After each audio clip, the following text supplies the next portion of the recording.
sevdiyiniz şeylərdən sərf etməyincə savaba çatmazsınız. Şübhəsiz ki, Allah xərclədiyiniz hər bir şeyi biləndir. Tövrat göndərilməmişdən əvvəl İsrailin yalnız özünə haram etdiyi şeylərdən başqa bütün təamlar İsrail övladına halal idi. Ya Muhammed, Yahudilərə de, əgər doğru danışanlarsınızsa, Tövratı gətirin və onu oxuyun. Bundan sonra Allaha qarşı yalan uyduran şəxslər zülm edənlərdir. Ya Muhammed, de, Allah doğru buyurmuşdur. Ona görə də hənif olan İbrahim dininin ardınca gedin. Çünki o, şərik qoşanlardan deyildi. Həqiqətən insanlar üçün ilk bina olunan ev Məkkədəki evdir ki, o şübhəsiz bütün aləmlərdən ötürü bərəkət və doğru yol qaynağıdır. Orada aydın nişanələr, İbrahimin məqamı vardır. Ora daxil olan şəxs əminamanlıqdadır. Onun yoluna gücü çatan hər bir kəsin həccə gedib, o evi ziyarət etməsi insanların Allah qarşısında borcudur. Kim bunu inkar edərsə, özünə zülm etmiş olar. Əlbəttə, Allah aləmlərə möhtac deyildir. De, ey kitab əhli, Allah sizin əməllərinizin şahidi olduğu halda nə üçün Allahın ayələrini inkar edirsiniz?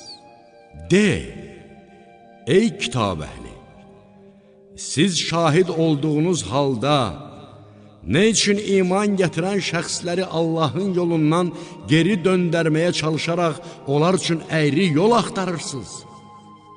Halbuki Allah sizin etdiklərinizdən xəbərsiz deyildir. Ey möminlər! Əgər siz kitab əhli olanlardan bir dəstəyə uyarsınızsa, onlar sizi iman gətirəndən sonra döndərib kafir eləyərlər.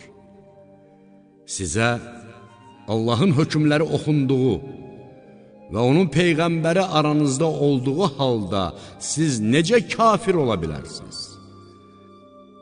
Allaha, onun dininə sığınan şəxs şübhəsiz ki, doğru yola yönəldilmişdir. Ey iman gətirənlər! Allahdan lazımınca qorxun. Yalnız müsəlman olduğunuz halda ölün. Hamınız bir yerdə Allahın ipindən möhkəm yapışın. Bir-birinizdən ayrılmayın. Allahın sizə verdiyi neymətini xatırlayın ki, siz bir-birinizə düşmən ikən, o sizin qəlblərinizi birləşdirdi və onun neyməti sayəsində bir-birinizdən qardaş oldunuz. Siz oddan olan bir uçurumun kənarındaykən, o sizi oradan xilas etdi. Allah öz ayələrini sizin üçün bu şəkildə aydınlaşdırır ki, haqq yola yönəlmiş olasınız. İçərinizdə yaxşılığa çağıran, xeyirli işləri görməyi əmr edən və pis əməlləri qadağan edən bir cəmaat olsun. Bunlar həqiqətən nicat tapmış şəxslərdir. Allah tərəfindən açıq aydın dəlillər gəldikdən sonra bir-birindən ayrılan və ixtilaf törədən şəxslər kimi olmayın. Onlar böyük bir əzaba düçar olacaqlar. Bəzi üzlərin ağ, bəzi üzlərin isə qara olacağı gündə, üzü qara olanlara, iman gətirəndən sonra kafirmi oldunuz? İndi kafir olduğunuza görə dadın əzabı, deyəcəklər. Üzü ağ olanlar isə Allahın mərhəməti içərisində olub, orada həmişəlik qalacaqlar. Budur Allahın ayələri. Biz onları sənə olduğu kimi oxuyuruq. Allah aləmlərə zülm etmək istəməz. Göylərdə və yerdə nə varsa Allaha məxsusdur. Bütün işlər axırda Allaha qayıdacaqdır. Ey müsəlmanlar! Siz insanlar üçün zahirə çıxarılmış ən yaxşı ümmətsiz. Yaxşı işlər görməyi əmr edir. Pis əməlləri qadağan edir. Və Allaha inanırsınız. Əgər kitab əhli də iman gətirsəydi, əlbəttə onlar üçün yaxşı olardı. Onların da içərisində bəzi iman gətirən şəxslər vardır. Lakin çox hissəsi haqq yoldan çıxanlardır. Onlar sizə əziyyət verməkdən başqa bir zərər yetirməzlər. Əgər sizinlə savaşacaq olsalar, dönüb qaçarlar. Sonra isə onlara kömək edən də olmaz. Onlara harda olursa olsunlar, zillət damğası vurulmuşdur. Yalnız Allahdan olan bir ipə və insanlardan olan bir ipə sarınmaqla xilas ola bilərlər. Onlar Allahın qəzəbinə düçar olmuş, onlara miskinlik damğası vurulmuşdur. Bunun səbəbi odur ki, onlar Allahın ayələrini inkar etmiş, peyğəmbərləri haqsız yerə öldürmüşlər. Bunun bir səbəbi də odur ki, onlar Allaha qarşı üsyan etmiş və həddi aşmışlar. Onların hamısı eyni deyil. Kitab əhli içərisində düzgün bir cəmaat vardır ki, onlar gecə vaxtları səcdə edərək Allahın ayələrini oxuyurlar. Onlar Allaha, axirət gününə inanır, yaxşı işlər görməyi əmr edir, pis əməllərdən çəkindirir və xeyirli işlər görməyə tələsirlər. Onlar əməli salih şəxslərdəndirlər. Onların yaxşılıq naminə etdikləri işlərdən heç biri inkar edilməz. Şübhəsiz ki, Allah müttəqi olanları tanıyır. Əlbəttə, kafir olan şəxslərin nə malları, nə də övladları onları Allahdan əsla qurtara bilməyəcək. Onlar cəhənnəmlikdirlər və orada əbədi qalacaqlar. Onların bu dünyada sərf etdikləri şey, özünə zülm edən bir qövmün əkinlərini məhv edən soyuq bir küləyə bənzər. Allah onlara zülm etmədi. Lakin onlar özləri özlərinə zülm etdilər. Ey iman gətirənlər! Özündən başqasını özünüzə sirdaş tutmayın. Onlar sizin barənizdə fitnə fəsad törətməkdən əl çəkməzlər. Sizin əziyyətə düşməyinizi istəyərlər. Həqiqətən, onların sizə qarşı olan ədavəti ağızlarından çıxan sözlərdən aşkar olur. Amma ürəklərində gizlətdikləri düşmənçilik isə daha böyükdür. Əgər düşünüb dərk edirsinizsə, onların sizə bəslərdikləri ədavət barəsindəki ayələri artıq sizə izah etdik. Bəli, siz o kimsələrsiniz ki, onları sevirsiniz. Onlar isə sizləri sevməzlər. Siz kitab əhlinin hamısına inanırsınız. Onlar sizinlə görüşdükləri zaman biz də inandıq deyir. Xəlvətdə olduqda isə sizə qarşı qəzəblərindən barmaqlarını gəmirirlər. Ya Muhammed, de, acığınızdan ölün. Əlbəttə, Allah ürəklərdə olanları biləndir. Sizə bir mənfəət yetişəndə onlar qəmgin olur. Bir zərər toxunanda isə ona sevinirlər. Əgər səbr edib özünüzü qorusaz, onların hiləsi sizə heç bir zərər yetirməz. Şübhəsiz ki, Allah onların nə etdiklərini biləndir. Ya Muhammed, sən müharibədən ötürü möminlərə mövqelər hazırlamaq üçün sübh vaxtı öz ailəndən ayrılıb getdiyin vaxtı yadına sal.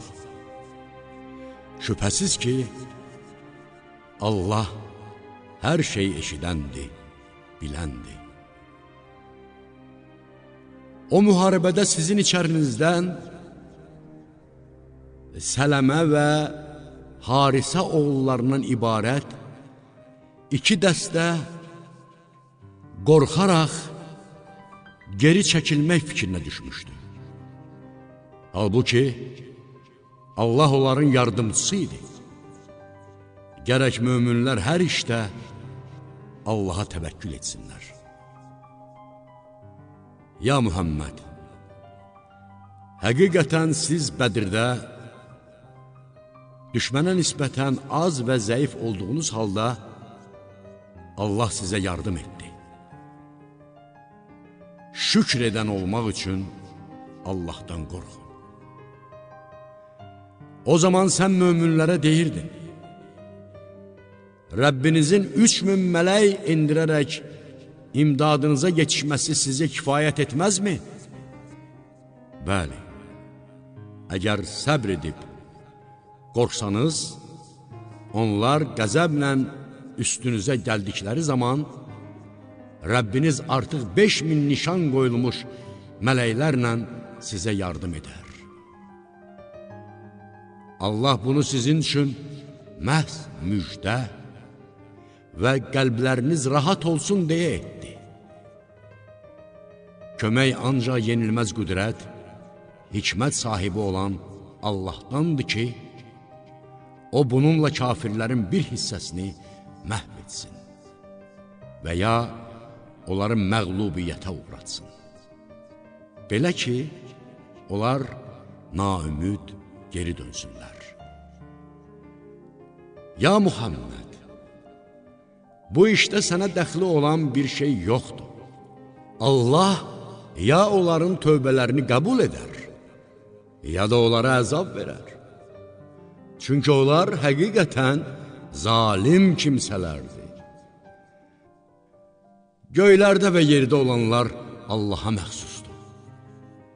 O istədiyini bağışlar, istədiyinə isə əzab verər.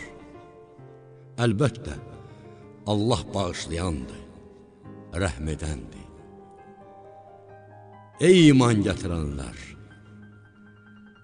Sələmi qat-qat artırıb yeməyin. Allahdan qorxun ki, bəlkə nicat tapasız. Kafirlər üçün hazırlanmış oddan həzər edin. Allaha və Peyğəmbərə itaət edin ki, bəlkə bağışlanmış olasınız. Rəbbinizin məğfirətinə və genişliyi göylərlə yeryüzü qədər olan müttəqilər üçün hazırlanmış cənnətə tələsin. O müttəqilər ki, bolluqda da, qıtlıqda da xərcləyir, qəzəblərini udar, insanların günahlarından keçənlər. Allah yaxşılıq edənləri sevər. O müttəqilər ki, bir günah iş gördükləri, yaxud özlərinə zülm etdikləri zaman Allahı yada salıb günahlarının bağışlanmasını istəyərlər. Axı günahları Allahdan başqa kim bağışlaya bilər? Və onlar etdiklərini bildikdə bir daha ona qayıtmazlar. Onların mükafatı öz Rəbbi tərəfindən bağışlanmaq və altından çaylar axan cənnətlərdir ki, orada əbədi qalacaqlar. Yaxşı işlər görənlərin mükafatı nə gözəldir. Sizdən əvvəl bir çox vaqiələr olub keçmişdir. İndi yeryüzünü dolaşıb haqqı təksib edənlərin aqibətinin necə olduğunu görün. Bu insanlardan ötürü bir xəbər, müttəqilərdən ötürü isə hidayət və nəsihətdir. Ruhdan düşməyin və qəmgin olmayın. Halbuki, əgər möminsizsə, siz çox yüksəkdə durursunuz. Əgər siz yara aldınızsa, o biri dəstə də o cür yara aldı. Biz bu günləri insanlar arasında növbə ilə dəyişdiririk ki, Allah iman gətirən şəxsləri başqalarından ayırt etsin və içərinizdən şahidlər seçsin. Allah zülmkarları sevməz. Bu həm də Allahın iman gətirənləri təmizləməsi və kafirləri məhv etməsi üçündür. Yoxsa Allah içərinizdən cihad edənləri və əziyyətə səbr edənləri bilib, ayırt etməmişdən qabaq cənnətə girəcəyinizi mi güman edirsiniz? Siz ölümlə qarşılaşmadan əvvəl ölüm arzulayırdınız. Artıq onu gördünüz və durub baxdınız. Muhammed ancaq bir peyğəmbərdir. Ondan əvvəl də peyğəmbərlər gəlib getmişlər. Əgər o ölsə və ya öldürülsə, siz geri mi dönəcəksiniz? Halbuki geri dönən şəxs Allaha heç bir zərər yetirməz. Lakin Allah şükr edənlərə mükafat verər. Allahın izni olmayınca heç kəsə ölüm yoxdur.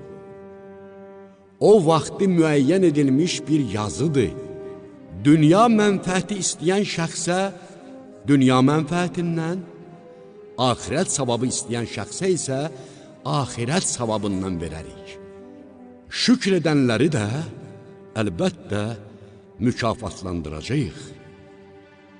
Neçə-neçə peyğəmbər bir yığın Allahpərəstlə birlikdə düşmənə qarşı vuruşmuşlar. Lakin onlar Allah yolunda çəkdikləri müsibətlərə görə nə zəiflik, nə acizlik göstərmiş, nə də kafirlərə boyun əymişlər. Allah səbr edənləri sevər. Onların, ya Rəbbimiz, günahlarımıza və işlərimizdə həddi aşdığımıza görə bizi bağışla, qədəmlərimizi möhkəmləndir və kafirlərə qələbə çalmaqda bizə kömək et deməkdən başqa sözləri olmamışdır. Nəhayət, Allah onlara həm dünya neymətlərini, həm də ən gözəl axirət neymətini verdi. Allah yaxşı iş görənləri sevər. Ey iman gətirənlər! Əgər kafirlərə itaət edəcək olsanız, onlar sizi geri döndərər və siz də zərər çəkmiş halda geri dönərsiniz? Xeyr, Allah sizin yardımçınızdır. O yardım edənlərin ən yaxşısıdır. Haqqında heç bir dəlil nazil etmədiyi şeyi Allaha şərik qoşduqlarına görə kafirlərin ürəklərinə qorxu salırıq. Onların yeri cəhənnəmdir. Zülm edənlərin sığınacaqları yer nə pisdir. Siz onları Allahın izni ilə əzib qırdığınız zaman Allah sizə verdiyi vədinə sadiq çıxdı. Lakin o Allah sevdiyiniz şeyi sizə göstərəndən sonra isə zəiflik göstərdiniz və sizə verilmiş əmr barəsində bir-birinizlə mübahisə edərək Peyğəmbərə qarşı çıxdınız. İçərinizdən bəziləri dünyanı, bəziləri isə ahirəti istəyirdi. Sonra Allah sizi sınamaq üçün geri döndərdi. Əlbəttə, o sizi əfv etdi. Çünki Allah möminlərə qarşı mərhəmətlidir. Siz düşməndən qaçaraq dağa qalxdınız və Peyğəmbər arxa tərəfdən sizi çağırarkən heç kəsə baxmadığınız zaman Allah sizi qəminizin üstünə qəm qoymaqla cəzalandırdı ki, əlinizdən çıxan şeylərə və uğradığınız fəlakətlərə görə təəssüf etməyəsiniz. Şübhəsiz ki, Allah gördüyünüz işlərdən xəbərdardır. Bu qəm-qüssədən sonra Allah sizə rahatlıq üçün xəfif bir uyğu göndərdi. O sizin bir qisminizi bürüdü. O biri qisminiz isə ancaq öz canlarının harayına qalaraq, bu işdə bizim üçün bir xeyir varmı, deyə Allaha qarşı haqsız yerə, cahiliyyətə xas olan düşüncələrə qapıldılar. Ya Muhammed, onlara de, əlbəttə, bütün işlər Allaha məxsusdur. Onlar sənə açıb bildirmədikləri şeyləri öz ürəklərində gizlədərək, əgər bu işdə bizim üçün bir şey olsaydı, elə buradaca öldürülməzdik deyirlər. Ya Muhammed, de, əgər siz evlərinizdə olsaydınız belə, alınlarına ölüm yazılmış kəslər yenə çıxıb əbədi yatacaqları yerlərə gedərdilər ki, Allah bununla sizin ürəklərinizdə olanları yoxlayıb aşkara çıxartsın və qəlblərinizdə olanları təmizləsin. Allah ürəklərdə olanları biləndir. İki ordu qarşılaşdığı gün sizdən üz döndərənləri şeytan yalnız etdikləri bəzi əməllərlə Peyğəmbərin əmrinə asi olmaqla yoldan çıxmağa məcbur etdi. Tövbə etdikdən sonra Allah artıq onları bağışladı. Həqiqətən Allah bağışlayandır, həlimdir. Ey iman gətirənlər! Səfərə və ya müharibəyə getmiş, orada vəfat etmiş və ya öldürülmüş qardaşları barəsində, əgər onlar bizim yanımızda olsaydılar, nə ölər, nə öldürülərdilər deyən kafirlər kimi olmayın. Allah bunu onların ürəklərində bir həsrət yarası olsun deyə yaratdı. Halbuki, dirildən də, öldürən də Allahdır. Allah etdiyiniz əməlləri görəndir. Əgər Allah yolunda öldürülər və ya ölərsinizsə, Allahın sizi bağışlaması və rəhm etməsi şübhəsiz ki, kafirlərin dünyada topladıqları şeylərdən daha xeyirlidir. Ölsəniz də, öldürülsəniz də, axırda mütləq Allahın hüzuruna toplanacaqsınız. Ya Muhammed, Allahın mərhəməti səbəbinə sən onlarla yumşaq rəftar etdin. Əgər sərt ürəkli olsaydın, əlbəttə onlar sənin ətrafından dağılıb gedərdilər. Artıq sən onları əfv et. Onlar üçün Allahdan bağışlanmaq dilə. İşdə onlarla məsləhətləş. Qəti qərara gəldikdə isə Allaha təvəkkül et. Həqiqətən Allah ona təvəkkül edənləri sevər. Əgər Allah sizə yardım edərsə, heç kəs sizə qalib gələ bilməz. Yox, əgər sizi zəlil edərsə, ondan sonra kim sizə kömək edə bilər? Buna görə də möminlər Allaha təvəkkül etsinlər. Heç bir peyğəmbərə əmanətə xəyanət etmək yaraşmaz. Əmanətə xəyanət edən şəxs qiyamət günü xəyanət etdiyi şeylə gələr. Sonra isə hər kəsə gördüyü işlərin əvəzi verilər və onlara haqsızlıq edilməz. Allahın razılığını qazanmaq ardınca gedən şəxs, Allahın qəzəbinə düçar olmuş şəxs kimi ola bilərmi? Qəzəbə düçar olanın yeri cəhənnəmdir. O yer necə də pisdir. Onların Allah yanında bir-birindən fərqli dərəcələri vardır. Allah onların etdiyi işləri görəndir. Allah möminlərə lütf etdi. Çünki onların öz içərisindən özlərinə Allahın ayələrini oxuyan, onları pis əməllərdən təmizləyən, onlara kitabı və hikməti öyrədən bir peyğəmbər göndərdi. Halbuki, bundan əvvəl onlar açıq-aydın zəlalət içərisində idilər. Siz onların iki qat müsibətə düçar etdiyiniz halda, başınıza bir müsibət gəldiyi zaman, bu hardan gəldi dediniz? Ya Muhammed, söylə, bu sizin özünüzdəndir. Həqiqətən, Allah hər şeyə qadirdir.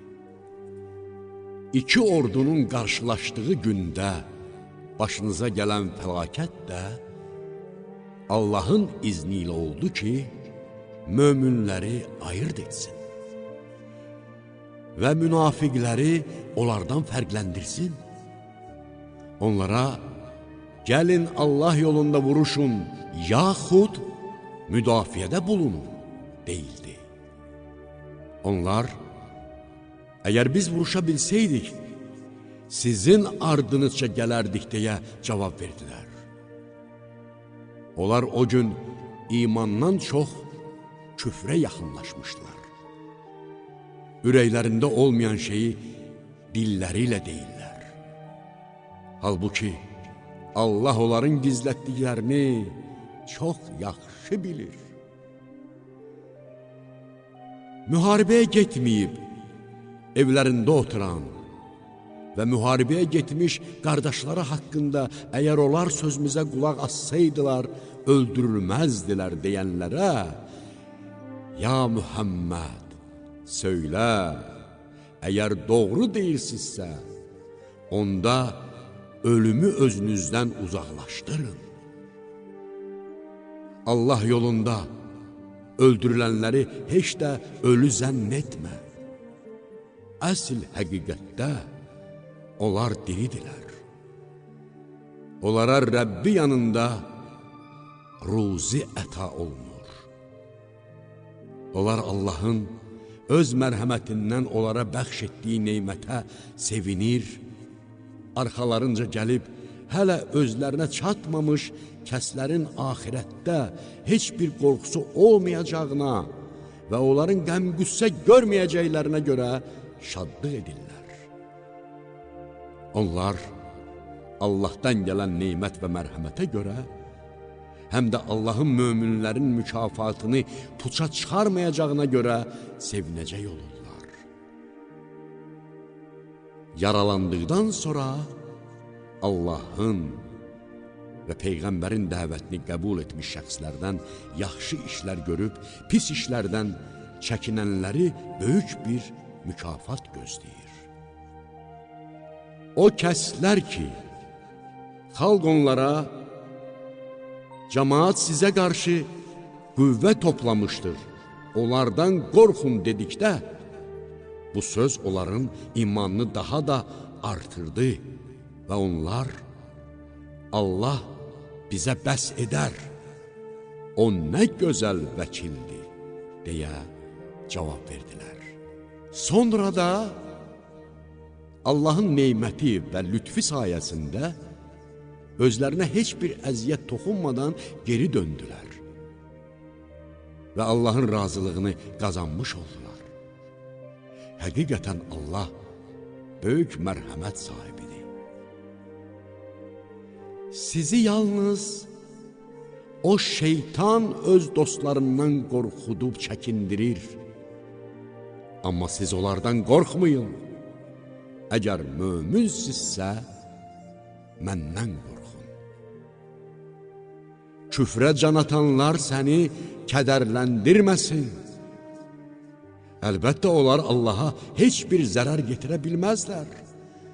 Allah da istər ki, axirətdə onlara heç bir pay verməsin. Onları böyük bir əzab gözləyir. Həqiqətən, imanı verib, əvəzində küfrü satın alanlar Allaha heç bir zərər verə bilməzlər. Lakin onlar çox acı bir əzaba düçar olacaqlar. Küfr edənlər, onlara verdiyimiz möhləti heç də özləri üçün xeyirli sanmasınlar. Bizim onlara verdiyimiz möhlət ancaq günahlarını daha da artırmaları üçündür. Onlar zəlil edici bir əzab görəcəklər. Allah pisi yaxşıdan ayırmaq üçün möminləri sizin olduğunuz vəziyyətdə qoyan deyildir. Allah sizə qeybi də bildirən deyildir. Lakin Allah öz peyğəmbərlərindən istədiyi şəxsi seçər, ona qeybdən bəzi şeylər bildirər. Buna görə də Allaha və onun peyğəmbərlərinə inanın. Əgər inanıb Allahdan qorxsanız, sizi böyük bir mükafat gözləyir. Allah tərəfindən bəxş olunmuş mal dövləti sərf etməyə xəsislik edənlər heç də bunu özləri üçün xeyirli hesab etməsinlər. Xeyr, bu onlar üçün zərərlidir. Onların xəsislik etdikləri şey qiyamət günü boyunlarına dolanacaqdır. Göylərin və yerin mirası Allaha məxsusdur. Allah hər bir əməlinizdən xəbərdardır. Allah kasıbdır, biz isə dövlətliyik deyənlərin sözlərini Allah əlbəttə eşitdi. Ya Mühəmməd, biz onların dediklərini və peyğəmbərləri haqsız yerə öldürdüklərini mələklər vasitəsilə əməl dəftərlərinə yazacaq və qiyamət günü onlara dadın atəşin əzabını deyəcəyik.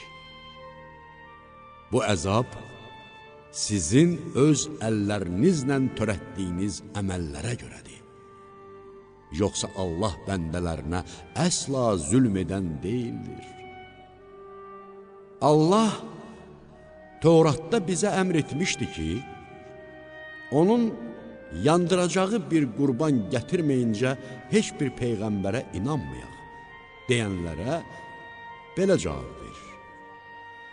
Məndən əvvəl də sizə peyğəmbərlər açıq-aşkar möcüzələrlə və dediyiniz qurbanlarla gəlmişdilər. əgər doğru danışırsınızsa, bəs nə üçün onları öldürdünüz? Ya Muhammed, əgər onlar səni yalancı sayarlarsa, heç də qəmgin olma. Çünki səndən əvvəl açıq möcüzələr, səhifələr və nur saçan kitab gətirmiş peyğəmbərləri də yalancı saymışdılar. Hər bir kəs ölümü dadacaqdır. Şübhəsiz ki, mükafatlarınız qiyamət günü tamamilə veriləcəkdir. Oddan uzaqlaşdırılıb, cənnətə daxil edilən kimsə muradına çatacaqdır. Dünya həyatı isə aldadıcı həzzdən başqa bir şey deyildir. Əlbəttə, siz malınız və canınızla imtihan ediləcəksiniz. Sizdən əvvəl kitab verilmiş kimsələrdən və Allaha şərik qoşanlardan bir çox əziyyətli sözlər eşidəcəksiniz. Əgər səbr edib Allahdan qorxsanız, əlbəttə, bu məqsədə müvafiq işlərdəndir. Ya Muhammed, Allah kitab əhlindən siz onu kitabda olanları gizlətməyib insanlar üçün aydınlaşdırmalısınız deyə əhd aldığı zaman onlar bu əhdə arxa çevirdilər və onu az bir qiymətə satdılar. Onların bu alış-verişi necə də pisdir. Ya Muhammed, etdikləri əməllərə görə sevinən və görmədikləri işlərə görə tərif olunmağı sevən kimsələrin əzabdan xilas olacaqlarını güman etmə. Onları şiddətli bir əzab gözləyir. Göylərin və yerin hökmü Allaha məxsusdur. Allah hər şeyə qadirdir. Həqiqətən, göylərin və yerin yaradılması, gecə ilə gündüzün bir-birini əvəz etməsi, ağıl sahibləri üçün Allahın varlığını, qüdrətini, kamalını və əzəmətini sübut edən qəti dəlillərdir.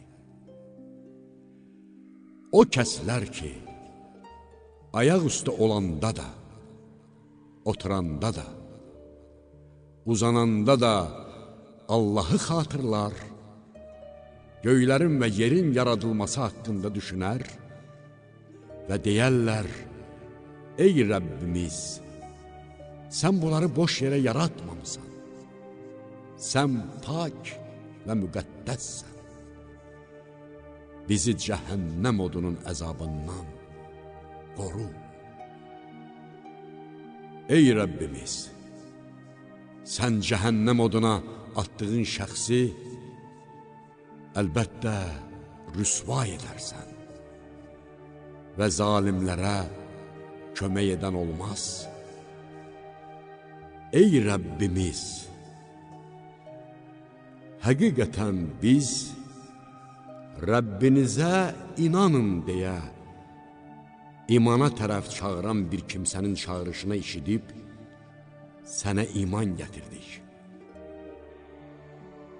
Ey Rəbbimiz, indi günahlarımızı bizə bağışla, təqsirlərimizdən keç və canımızı yaxşı əməl sahibləri ilə bir yerdə al. Ey Rəbbimiz, öz peyğəmbərlərin vasitəsilə bizə vəd etdiklərini ver və qiyamət günündə bizi rüsvay etmə. Əlbəttə, sən öz vədinə xilaf çıxmazsan. Rəbbi də onların dualarını qəbul edərək cavab verdi. İstər kişi, istərsə də qadın olsun.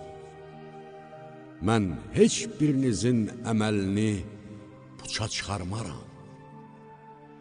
Siz hamınız bir-birinizdənsiz. Hicrət edənlərin, öz yurtlarından çıxarılanların, mənim yolumda əziyyətə düçar olanların, vuruşanların və öldürülənlərin günahlarının üstünü Allahdan bir mükafat olaraq əlbəttə örtəcək və onları ağacları altından çaylar axan cənnətlərə daxil edəcəyəm. Ən yaxşı mükafat Allah yanındadır. Ya Muhammed, küfr edənlərin diyar-diyar gəzib dolaşması, ticarətdən, əkinçilikdən mənfəət əldə edərək xoş güzaran keçirməsi səni aldatmasın. Bu, axirət neymətləri ilə müqayisədə azacıq bir mənfəətdir. Sonra isə onların məskəni cəhənnəmdir. Ora necə də pis yataqdır. Lakin öz Rəbbindən qorxanları, ağacları altından çaylar axan cənnətlər gözləyir ki, onlar orada Allah qonağı kimi həmişəlik qalacaqlar. Allah yanında olan neymətlər yaxşı əməl sahibləri üçün daha xeyirlidir. Həqiqətən, kitab əhli içərisində elələri də vardır ki, onlar Allaha boyun əyərək, Allaha, sizə və özlərinə nazil olanlara inanır. Allahın ayələrini ucuz qiymətə satmırlar. Onların Rəbbi yanında mükafatları vardır. Doğrudan da Allah tezliklə haqq hesab çəkəndir. Ey iman gətirənlər!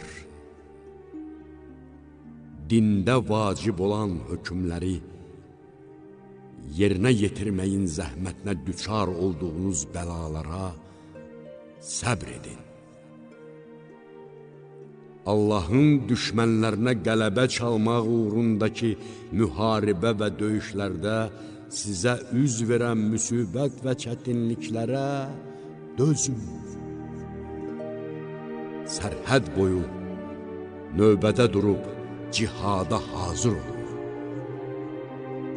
və Allahdan qorxun ki, bəlkə nicat tapasınız.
Nisa, Qadınlar Suresi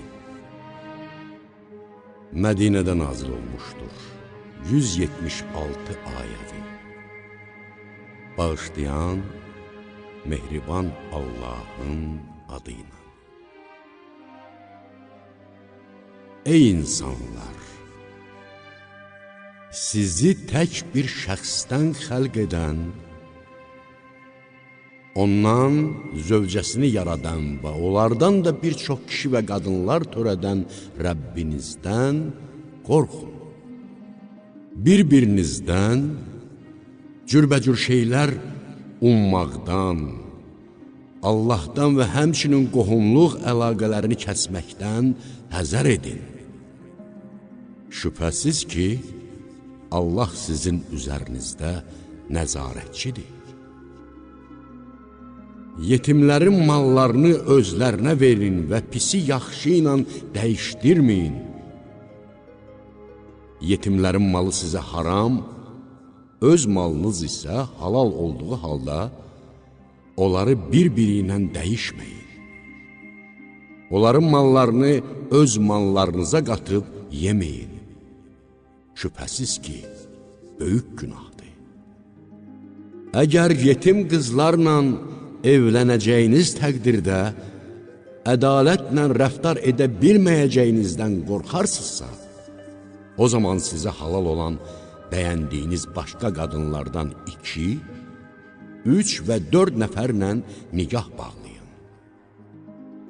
Əgər onlarla da ədalətlə dolanmağa əmin deyilsinizsə, o halda təkcə bir nəfər azad qadın və ya sahib olduğunuz kənizlə evlənin. Yaxud o halda təkcə bir nəfər azad qadınla evlənin və ya əlinizin altında olan kənizlərlə kifayətlənin. Bu, ədalətli olmağa, ədalətdən kənara çıxmamağa daha yaxındır. Qadınlarınızın mehirlərini könül xoşluğu ilə verin. Əgər onlar qəlbən, öz razılıqları ilə bundan sizə bir şey bağışlasalar, onu halal olaraq nuş canlıqla yeyin. Allahın sizə dolanmaq üçün bəxş etdiyi malları səfihlərə verməyin. Onları həmin maldan yedirdib, geyindirin və özlərinə xoş sözlər deyin. Yetimləri nigah yaşına çatıncaya qədər sınayın. Əgər ağla dolduqlarını, həddi buluğa çatdıqlarını hiss etsəniz, mallarını özlərinə qaytarın. Böyüyən kimi mallarını məndən alacaqlar deyə, o malları israf edib tələm-tələsik yeməyin. Zəngin olan qəyyum o mala toxunmasın. Kasıb isə qəbul olunmuş qayda üzrə ehtiyacı olduğu qədər çəkdiyi zəhmətin əvəzi miqdarında yesin. Yetimlərin mallarını özlərinə qaytardığınız zaman yanlarında şahid tutun. Haqq hesab çəkməyə Allah kifayət edər. Ata, ana və qohumların vəfat etdikdə qoyub getdikləri maldan kişilərə və qadınlara pay düşür.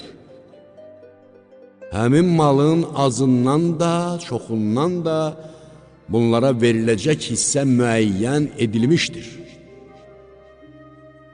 Malın vərəsələr arasında bölünməsi zamanı varis olmayan qohumlar, yetimlər və yoxsullar da orada iştirak edərlərsə, onlara da o maldan bir şey verin və gözəl sözlərlə könüllərini alın. Özlərindən sonra aciz və zəif övladlar qoyub gedəsi olan şəxslər, onlardan ötürü necə qorxurlarsa, yetimlərdən ötürü də o cür qorxsunlar.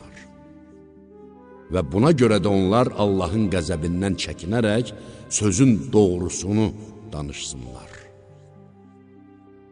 Həqiqətən, yetimlərin mallarını haqsızlıqla yiyənlərin yedikləri qarınlarında oda çevriləcək və onlar qiyamətdə alovlu cəhənnəmə girəcəklər. Allah övladlarınız haqqında sizə tövsiyə buyurur ki, oğula 2 qız hissəsi qədər pay düşür. Əgər ölən şəxsin qızlarının sayı 2-dən artıqdırsa, mirasın 3/2 hissəsi onlara çatır. Əgər təkcə bir nəfər qızdırsa, mirasın yarısı onundur. Övladı olduğu təqdirdə, vəfat edənin ata və anasının hər birinə mirasın 1/6 hissəsi verilir. Əgər onun övladı olmayıb, varisi yalnız ata və anadan ibarətdirsə, malın 1/3 hissəsi anaya aiddir. Qalan hissə tamamilə ataya çatır. Əgər ölmüş şəxsin qardaşları və bacıları varsa, ananın hissəsi 1/6-dir. Yerdə qalan hissə yenə atanın payına düşür. Bu bölgü ölən şəxsin vəsiyyəti yerinə yetirildikdən və ya borcu ödənildikdən sonra aparılır. Valideynlərinizdən və övladlarınızdan hansı birinin xeyir və mənfəət cəhətdən sizə daha yaxın olduğunu bilmədiyiniz üçün bu bölgü Allah tərəfindən müəyyən edilmişdir. Həqiqətən, Allah hər şeyi biləndir, hikmət sahibidir. Ey kişilər! Əgər vəfat etmiş arvadlarınızın uşağı yoxdursa, onların vəsiyyəti yerinə yetirildikdən və ya borcu ödənildikdən sonra qoyub getdikləri malın yarısı sizindir. Onların övladları olduqda isə mirasın 1/4 sizə çatır. Əgər sizin uşağınız yoxdursa, vəsiyyətiniz yerinə yetirildikdən və ya borcunuz ödənildikdən sonra qoyub getdiyiniz malın 1/4 arvadlarınızın payına düşür. Övladınız olduqda isə mirasın 8/1 onlara çatır. Əgər vəfat etmiş kişi və qadının eyni anadan tək bir qardaşı və ya bir bacısı varsa, onların hər birinə mirasın 1/6 düşür. Onların sayı 1-dən artıq olduqda isə hamısı həmin malın 1/3 şərikdir. Bu, vərəsələrə zərər toxunmadığı halda edilən vəsiyyətin yerinə yetirilməsindən və ya borcun ödənilməsindən sonra icra olunur. Bütün bunlar Allah tərəfindən bəndələrə tövsiyə olunmuşdur. Allah hər şeyi biləndir, həlimdir. Bunlar Allahın hökmləridir. Hər kəs Allaha və Peyğəmbərinə itaət edərsə, Allah onu ağacları altından çaylar axan cənnətlərə əbədi olaraq daxil edər ki, bu da möminlər üçün böyük qurtuluşdur. Hər kəs Allaha və Peyğəmbərinə itaət etməyib, onun sərhədlərini aşarsa, Allah da onu həmişəlik cəhənnəmə daxil edər. Onu rüsva edici əzab gözləyir. Qadınlarınızdan zina edənlərə qarşı öz aranızdan 4 şahid tutun. Əgər onlar bu işə şəhadət verərlərsə, həmin qadınları ölənə qədər, yaxud Allah onlar üçün bir yol açana dək evlərdə həbs edin. İçərinizdən belə qəbih iş görənlərin hər ikisinə əziyyət verin. Əgər tövbə edib özlərini düzəltsələr, onları incitməkdən vaz keçin. Əlbəttə, Allah tövbələri qəbul edəndir, bəndələrini bağışlayandır. Allah yanında yalnız o kəslərin tövbəsi qəbul olunar ki, onlar nadanlıq ucundan pis bir iş gördükdən sonra dərhal tövbə edələr. Allah belələrinin tövbəsini qəbul edir.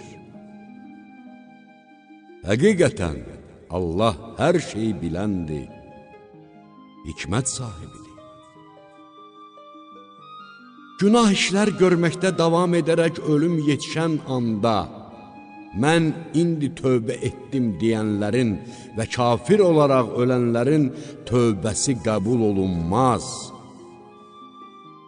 Biz onlar üçün şiddətli bir əzab hazırlamışıq. Ey iman gətirənlər! Qadınlara zorla varis çıxmaq sizə halal deyildir. Qadınlar açıq-aşkar pis bir iş görməyincə, özlərinə verdiyiniz şeylərin bir hissəsini geri qaytarmaq məqsədi ilə onlara əziyyət verməyin. Onlarla gözəl rəftar edin. Əgər onlara nifrət etsəniz, dözün. Ola bilsin ki, sizdə nifrət doğuran hər hansı bir şeydə Allah sizdən ötürü çoxlu xeyir nəzərdə tutmuş olsun. Əgər bir arvadın yerinə başqa bir arvad almaq istəsəniz, onlardan birinə çoxlu mal vermiş olsanız da, ondan heç bir şeyi geri almayın. Məgər bu malı böhtan atmaq və aşkar bir günah iş görməklə geri alacaqsınız, siz onu necə geri ala bilərsiniz ki? Bir-birinizlə yaxınlıq etmişdiniz və onlar sizdən möhkəm əhd-peyman almışdılar. Atalarınızın evlənmiş olduğu qadınlarla evlənməyin. Yalnız keçmişdə olan bu cür işlər müstəsnadır. Əlbəttə, bu çox çirkin, iyrənc işdir və Allahın qəzəbinə səbəb olan pis bir yoldur.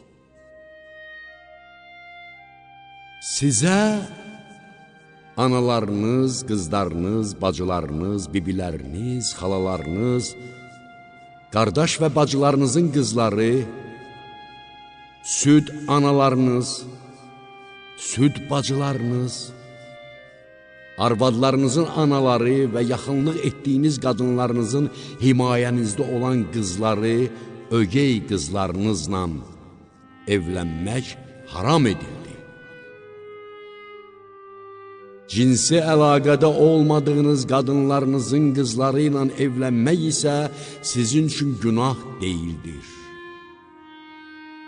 Öz belinizdən gələn oğullarınızın arvadları ilə evlənmək və iki bacını birlikdə almaq da sizə haramdır. Yalnız keçmişdə, cahiliyyət dövründə olan bu cür işlər müstəsnadır. Həqiqətən Allah bağışlayandır, rəhm edəndir.